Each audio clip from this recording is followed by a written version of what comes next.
सर्वज्ञः सुगतो बुद्धो धर्मराजस्तथागतः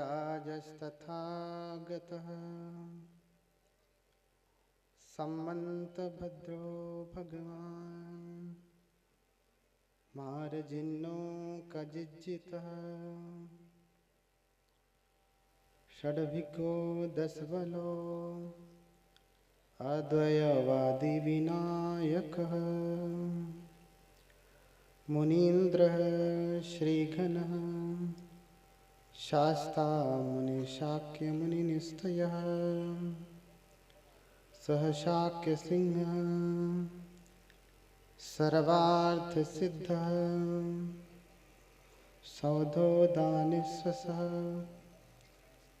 गौतम एर्वाकबन्धुस्व मायादेवी सुतस्य सह ध्रुवधरं धुरन्धरं शीलराशिशुभाननं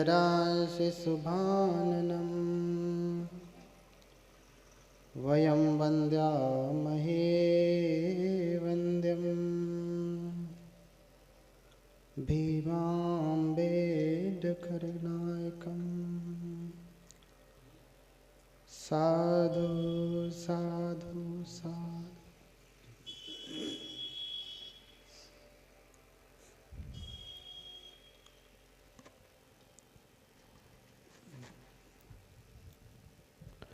जगत क्रिया को जानने वाले तथागत भगवान अरहत सम्यक संबुद्ध इनके पाद पंकजों में चरणों में कोटि कोटि नमन करता हूँ।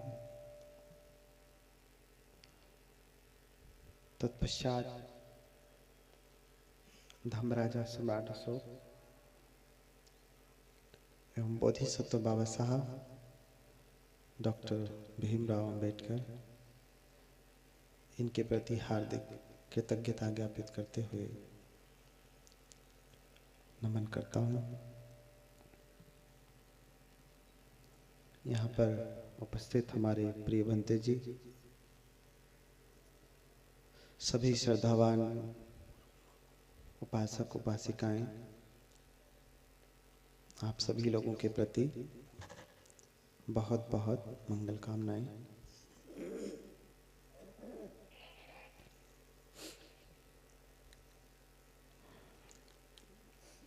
तो कल से हम लोग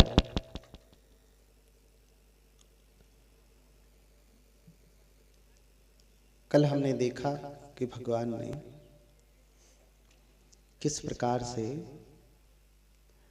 रिद्धि प्रतिहार्य दिखाया, चमत्कार दिखाया। भगवान बड़े ही सामर्थ्यवान हैं। इनके जैसा कोई भी सामर्थ्यवान आज तक नहीं हुआ, लेकिन हम बुद्ध को भूल गए, इसलिए ये सारी समस्याएं आज हमारे सामने हैं। अब फिर से हम उन बुद्ध के गुणों के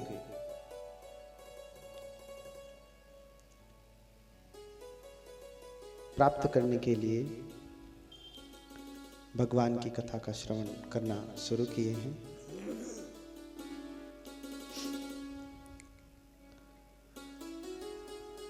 तो हम जानेंगे कि भगवान की महिमा क्या है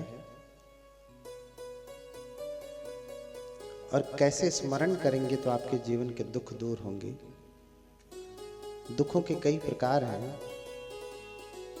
किसी को बहुत भयंकर बीमारी है तो उससे परेशान है, किसी को बुरे सपने आते हैं उससे परेशान है,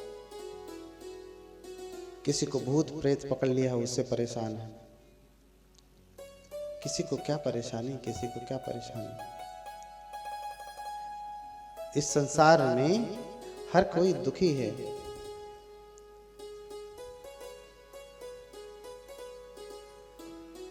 जिसको देखा जाए उसके पास दुख है, चाहे छोटा हो चाहे बड़ा हो, सभी लोग दुख से दुखी हैं और दुख से छूटने के लिए नाना प्रकार के प्रयत्न करते हैं, लेकिन छूट नहीं पाते। कुछ छूट जाते हैं, कुछ बचे रहते हैं। अच्छे से अच्छा डॉक्टर भी कभी कभी उसकी दवाएं काम नहीं करते। बड़े से बड़ा डॉक्टर भी असफल हो जाता है आपके रोगों का निदान करने में। इसका मतलब ये नहीं कि डॉक्टर को ज्ञान नहीं है। कहीं तो कुछ चूक हो रही है जिसकी वजह से रोग दूर नहीं हो रहा। क्योंकि जितनी दवाएं, जितने आपके रोग हैं उतनी दवाएं हुई और फिर उसके अनुसार डॉक्टर ने आपको दवा दिया।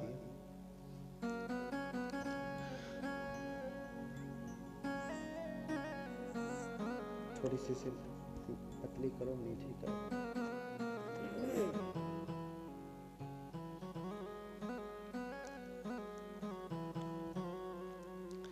बोलिए भगवान बुद्ध की।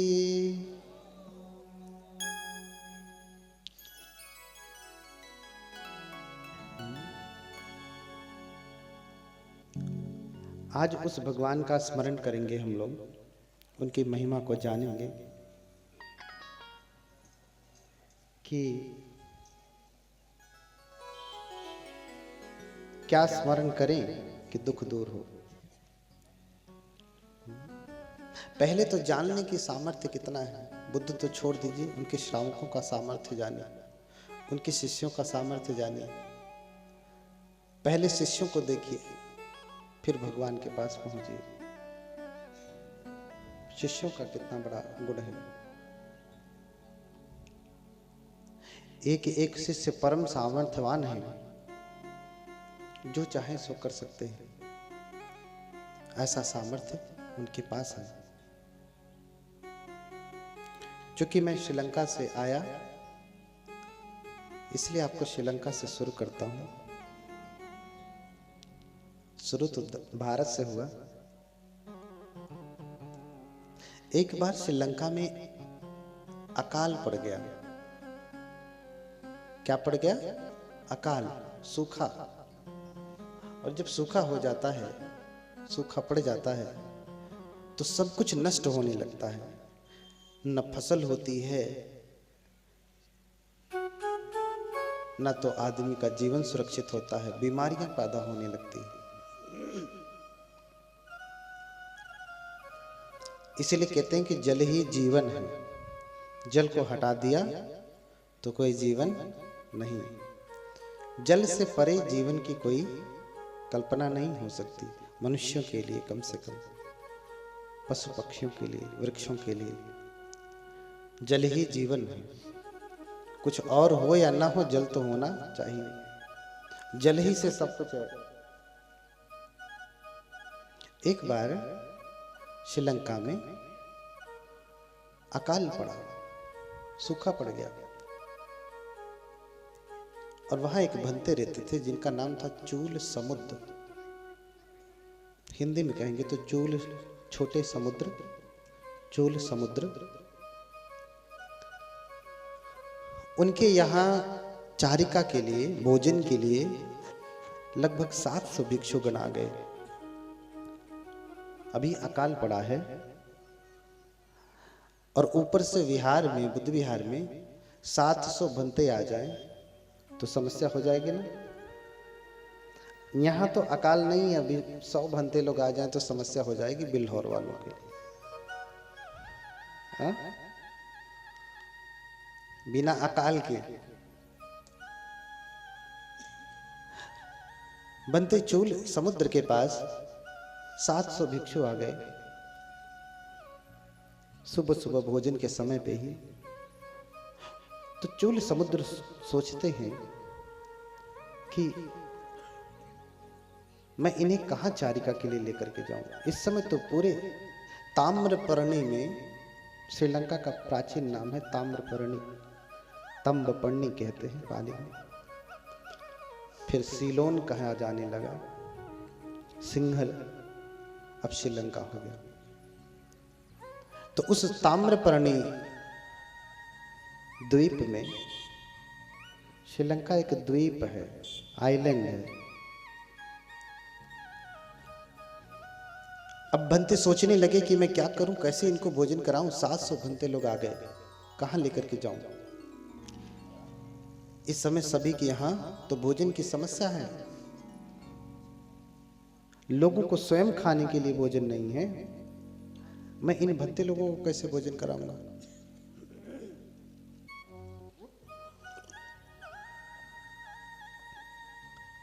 फिर देखते देखते, चूंकि चूल समुद्र परम रिद्धिमान है, अपने दिव्य चक्षु से देखते हैं कि जम्बूद्वीप में पटना,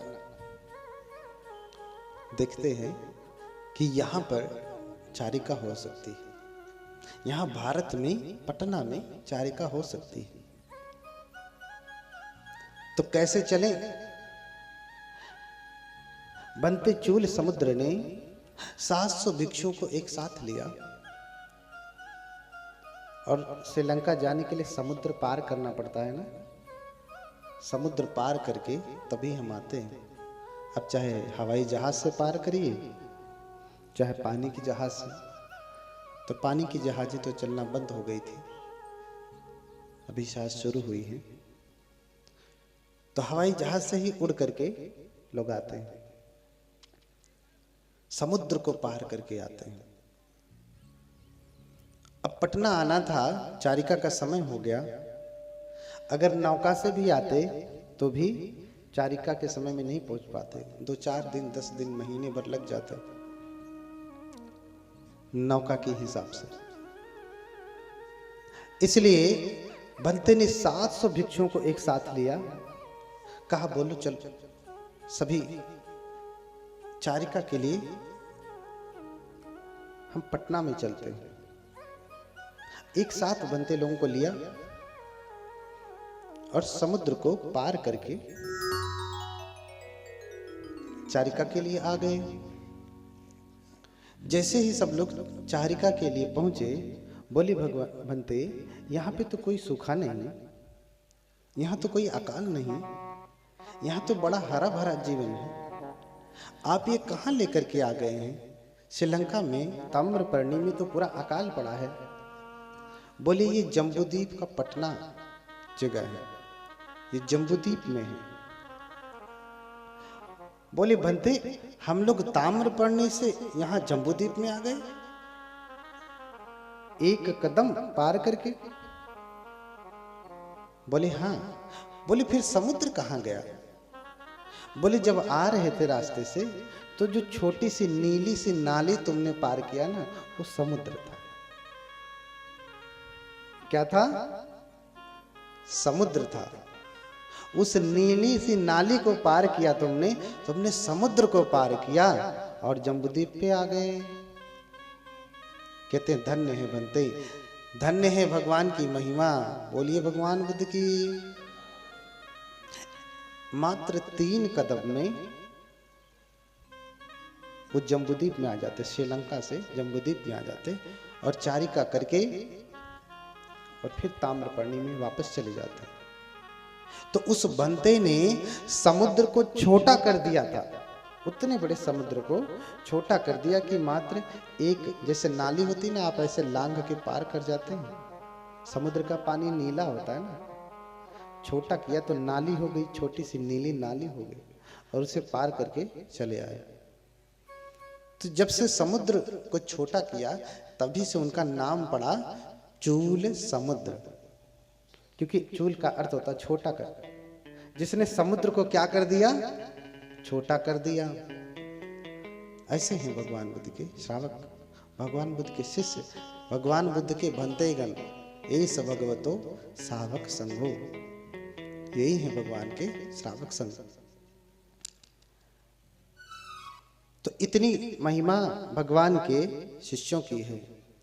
कि वो चाहें तो क्षण भर में जो चाहें सो कर सकते हैं, क्योंकि रिद्धियों के बहुत बड़े प्रकार हैं। छोटे को बड़ा कर सकते हैं, बड़े को छोटा कर सकते हैं, रूप बदल सकते हैं, एक को अनेक कर सकते हैं, अनेक को एक कर सकते हैं। दो भाई थे, चूल पंथक और महापंथक। दोनों भाई रास्ते में ही पैदा हुए थे, इसलिए बड़े का नाम था महापंथक, चूंकि पहले हुआ, बड़े रास्ते में पैदा हुआ। और महापंथक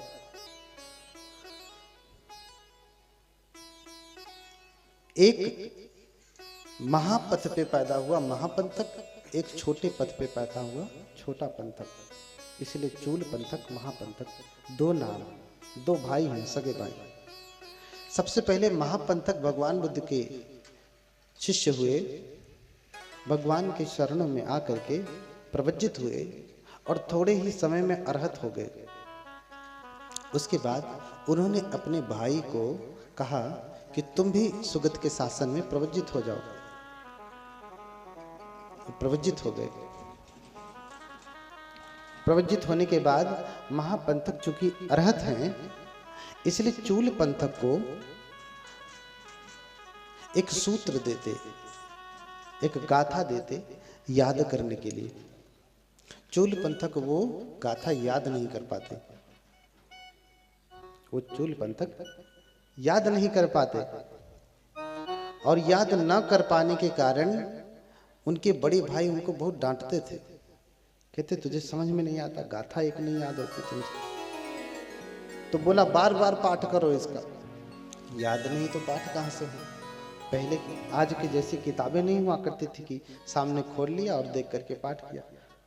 मुख से जो है सुनते थे, मुख से कोई कहता था तो सुन करके उसे धारण करते थे, इसलिए मुखागम कहा, मुख से निकला हुआ है।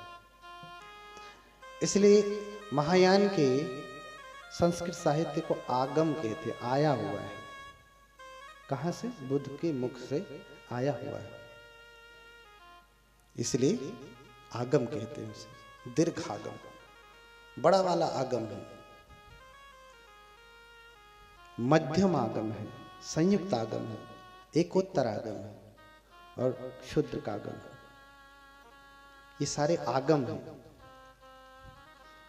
महापंथक ने चूल पंथक को याद करने के लिए गाथा दी, याद नहीं कर पा रहे थे। उस समय महापंथक बुद्ध विहार के विहाराधिपति थे, मैनेजर थे, एक प्रकार से समझिए, भोजन प्रबंधक थे। यानी कोई भी बुद्ध विहार में भोजन आदि के लिए, किसी कार्यक्रम के लिए निमंत्रण देने के लिए आता था, तो उन्हीं की ऑफिस में जाकर के निमंत्रण लिखवाता था। भंते हमारे यहाँ इस महीने में इतनी तारीख को इतने भंते लोगों को भोजन के लिए आना है, ये कार्यक्रम है। तो अनाथ पिंडिक ने अगले दिन 500 भिक्षुओं को भगवान सहित निमंत्रित किया। अनाथ पिंडिक ने 500 भिक्षुओं को भगवान सहित निमंत्रित किया, अर्थात भगवान को लेकर के 500 लोगों को निमंत्रित किया। और लेखा जोखा रखने वाले कौन हैं? यही चूल पंथक के भाई महापंथक। तो महापंथक ने चूल पंथक को छोड़ करके 500 भिक्षुओं की गणना कर ली। चूल पंथक को छोड़ करके बाकी सभी की गणना कर ली, और उतने भंते अनाथ पिंडिक के यहां पहुंच गए श्रावस्ती में भोजन के लिए। जब भोजन परोसा जा रहा था, भगवान को जब परोसा जाने लगा, तो भगवान ने पात्र के सामने ऐसे हाथ कर लिया। जब हमें कुछ नहीं लेना होता है तो पात्र के सामने क्या कर लेते हैं? हाथ ऐसे कर लेते हैं। ये भगवान से ही परंपरा है। नहीं लेना है तो हाथ ऐसे कर लिया। तो पहले लोग समझदार हुआ करते थे, हाथ करने से फिर रुक जाते थे। यहाँ तो आप हाथ कर लेंगे तो हाथ हटा के डाल देंगे, तो उनसे मुख से बोलना पड़ेगा। नहीं नहीं नहीं लेंगे। तो ऐसे कर लिया, और भगवान ने जब ऐसे कर लिया तो अनाथ पिंडिक कहते कि भगवान क्या हुआ, अभी तो आपने भोजन ही नहीं लिया। बोले श्रेष्ठी, अभी एक भिक्षु विहार में है, उसे बुला भेजो। अनाथ पिंडिक ने बुलावा भेजा, किसी दूत को भेजा, किसी सेवक को भेजा कि जा देख विहार में कोई बनते हैं, उसे लेकर के आ, उसे लेकर के आ। लेकिन उससे पहले ही जब चूल पंतक को महापंतक छोड़ करके चले गए तो चूल पंतक विहार के दरवाजे पे खड़े होकर के रो रहे थे, हाँ, कि मुझे छोड़ के चले गए। क्यों? क्योंकि मुझे गाथा नहीं याद होती। वहीं खड़े होकर के बुलका रहे थे, रो रहे थे। फिर भगवान आने से पहले ही मिल करके आए थे। बोले क्या हुआ, क्यों रो रहे? बोले भगवान, बनते महापंतक ने मुझे गाथा दिया था याद करने के लिए, मुझे याद नहीं हो रही, उसका पाठ नहीं हो रहा है, तो बनते मुझे निमंत्रण में नहीं ले गए, इसलिए मैं रो रहा हूं। भगवान बोले चिंता मत करो, गाथा ना याद कर पाना ये बड़ी बात नहीं है। ये लो मैं तुम्हें एक मंत्र देता हूं। भगवान ऐसे ही हाथ हवा में घुमाते हैं और एक छोटा सा कपड़ा, रुमाल समझ लीजिए, गंदी सी रुमाल हाथ में पकड़ लेते हैं। एक गंदा सा छोटा सा कपड़े का टुकड़ा जिसमें गंदगी लगी, मिट्टी लगी, रज लगा है, धूल लगी है, और फिर चूल पंतक को देते, कहते लो चूल पंतक, इस कपड़े को रगड़ो और जो मैं मंत्र देता हूं उसका जाप करो। चूल पंतक ने खुशी खुशी ले लिया, जाप करना है, मंत्र दे रहे हैं भगवान। बोले इस कपड़े को रगड़ो और बोलो रजो हरणम, छोटा सा है, याद हो जाएगा, आपको याद हुआ? रजो हरणम, याद हुआ क्या? रजो हरणम, रजो हरणम, रजो हरणम। अच्छा भगवान, ये तो बड़ा आसान है। भगवान कपड़ा दे करके चले गए, बैठे, और इधर ये कपड़ा लेकर के मंत्र जाप कर रहा है, रजो हरणम, रजो हरणम, रजो हरणम, रजो हरणम, जाप कर रहा है, रजो हरणम, रजो हरणम, रजो हरणम, रजो हरणम, रजो हरणम, रजो हरणम, रजो हरणम, रजो हरणम, जाप कर रहा है पूरा एकदम। जाप करते करते करते करते उसका रज जो था वो दूर हो गया। रज क्या हुआ? दूर हो गया, धूल दूर हो गई। कपड़े को रगड़ते रगड़ते धूल लगी थी, झड़ गई, कपड़ा साफ हो गया। हाँ, तो उसके समझ में आया कि रज कहाँ है, कपड़े में नहीं। रज कहाँ है हमारे, गंदगी कहाँ है, हमारे भीतर है। अगर मैं इसे रगड़ूंगा तो ये गंदगी दूर हो जाएगी। रागो रजो नच वेणु उच्चती, राग सेव अधिवचनम रजोती। अब मैं समझा भगवान ने मुझे ये मंत्र क्यों दिया। रजोहरणम, बोलिए मेरे साथ बोलिए। अब मैं समझा ये मंत्र भगवान ने मुझे क्यों दिया। फिर से खुश होकर के जप करने लगता। क्या, हाथ जोड़िए आप, क्या क्या जप करने लगता? रजोहरणम। हाँ जपिए, रजोहरणम, रजोहरणम, रजोहरणम, रजोहरणम। हाँ, धूल दूर हो जाए। रजोहरणम, रज माने धूल, हरणम माने दूर हो जाए, हरित हो जाए। धूल दूर हो जाए, धूल दूर हो जाए, धूल दूर हो जाए। रजो हरणम, रजो हरणम, बड़ा आसान मिल गया। अब मैं समझा भगवान ने मुझे रजो हरणम क्यों कहा। रागो रजो नचरेणु विच्युति, राग से अधिवचनम रजोति। अब मैं समझ पाया भगवान ने मुझे ये मंत्र क्यों दिया। असली गंदगी ये धूल नहीं है, हाँ, असली गंदगी तो हमारे भीतर फंसा हुआ राग है। राग सेव अधिवचनम रजोति। राग का पर्यायवाची क्या है? रज। इसलिए भगवान ने मुझे मंत्र दिया।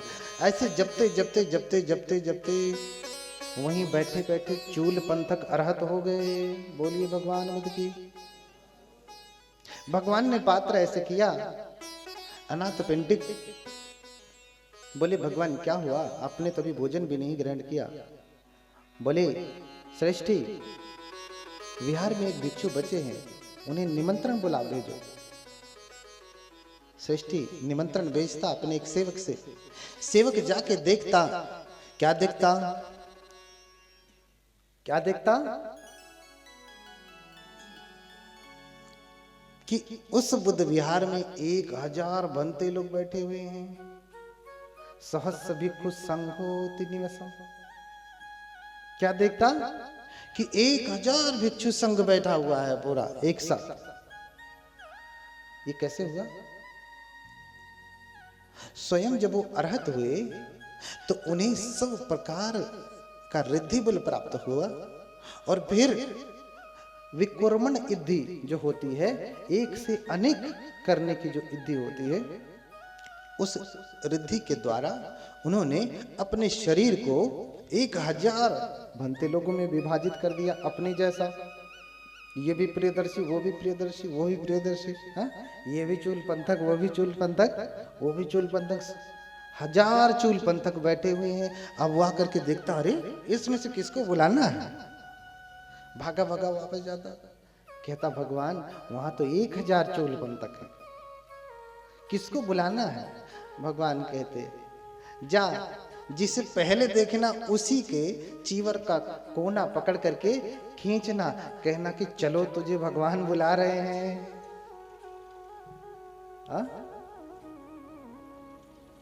हाँ, 10 बलों में दिठो आगतोसी आलम्बनम पिलदो। चलो तुम्हें भगवान 10 बल तुम्हें बुला रहे हैं।